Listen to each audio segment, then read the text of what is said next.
English sentence structures के दूसरे video के अंदर अपन देखेंगे कुछ और स्ट्रक्चर।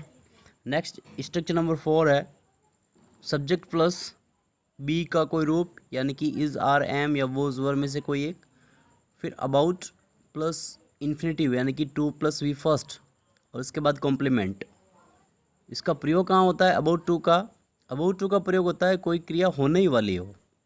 अबाउट टू और इन्फिनेटिव का प्रयोग होता है कोई क्रिया होने ही वाली हो। जैसे बस निकलने ही वाली है, द बस सब्जेक्ट हो गया, इज़ अबाउट टू लीव, बस निकलने ही वाली है। नेक्स्ट अपन देखेंगे बारिश होने ही वाली है, it is about to rain. मैं तुम्हें कॉल करना ही वाला था, I was about to call you. अब पीछे था आया हुआ है, पास्ट टेंस है, तो बी का कौन सा रूप आ जाएगा? वॉज आ जाएगा, I was about to call you. वे सोने ही वाले थे, they were about to go to bed. मरीज मरने ही वाला था, the patient is about to die. खिड़की बंद की जाने ही वाली है, the window is about to be closed. Passive voice का वाक्य है, इसलिए टू बी क्लोज्ड आया है। वह मैच जीतने ही वाला है, he is about to win the match.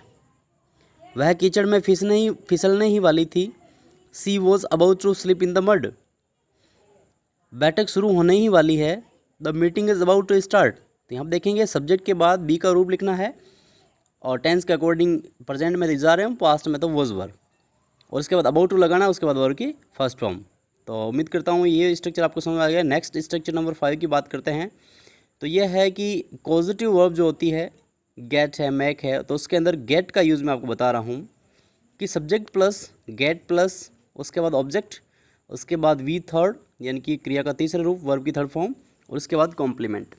इसका प्रयोग अपन तब करते हैं जब कोई काम, अपना काम कोई किसी दूसरों से करवाते हैं, जो हम नहीं करते हैं, किसी अन्य व्यक्ति से अपना काम करवाते हैं, तो वहाँ पर गेट का प्रयोग करते हैं। अब देखिए जैसे कैसे एग्जाम्पल समझिए। मैं हर महीने अपने बाल कटवाता हूँ, I get my hair trimmed every month. Get my hair, यहाँ आप देखेंगे आई हो गया सब्जेक्ट, उसके बाद गेट लगा दिया मैन वर्ब की जगह, फिर माई हेयर ये ऑब्जेक्ट हो गया, और ट्रिम्ड जो है वर्ब की थर्ड फॉर्म होगी, और एवरी मंथ यानी हर महीने। उसने गाड़ी की मरम्मत करवाई, he got his car repaired. हम हर साल अपने घर को रंगवाते हैं, we get our house painted every year.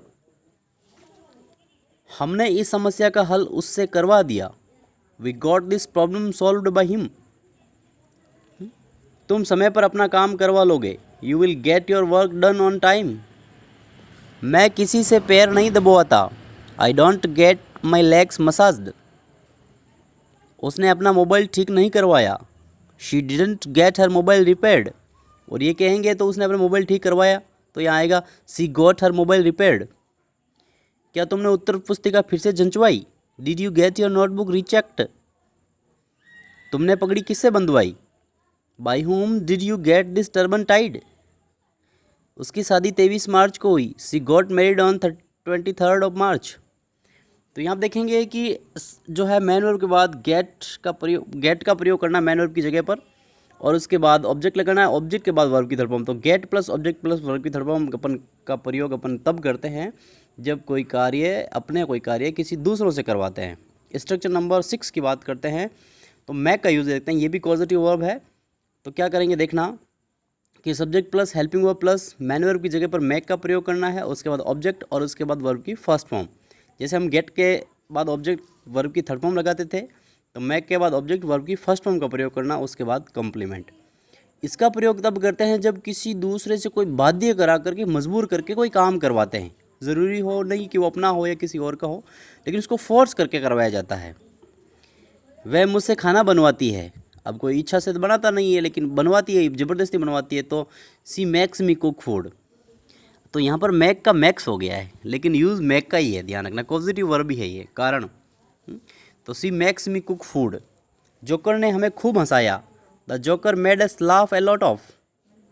मैं उसे माफ़ी मंगवाऊँगा, मैं उससे माफ़ी मांगूंगा, तो यहाँ पर सीधा हो जाएगा ये सेंटेंस, लेकिन मैं उसे माफ़ी मंगवाऊँगा, तो I will make him apologise. वह मुझसे काम नहीं करवाता, he does not make me do work. Negative हो गया, तो नेगेटिव हो गया तो फिर सीधा मेक नहीं आएगा, फिर डज नॉट लगेगा एक, क्योंकि सिंगुलर सब्जेक्ट है। He does not make me do work. तुमसे बर्तन किसने धुलवाए? Who made you do the dishes? Do the dishes का मतलब था बर्तन धोना, तो who made you do the dishes? उसने मुझे कभी नहीं रुलाया।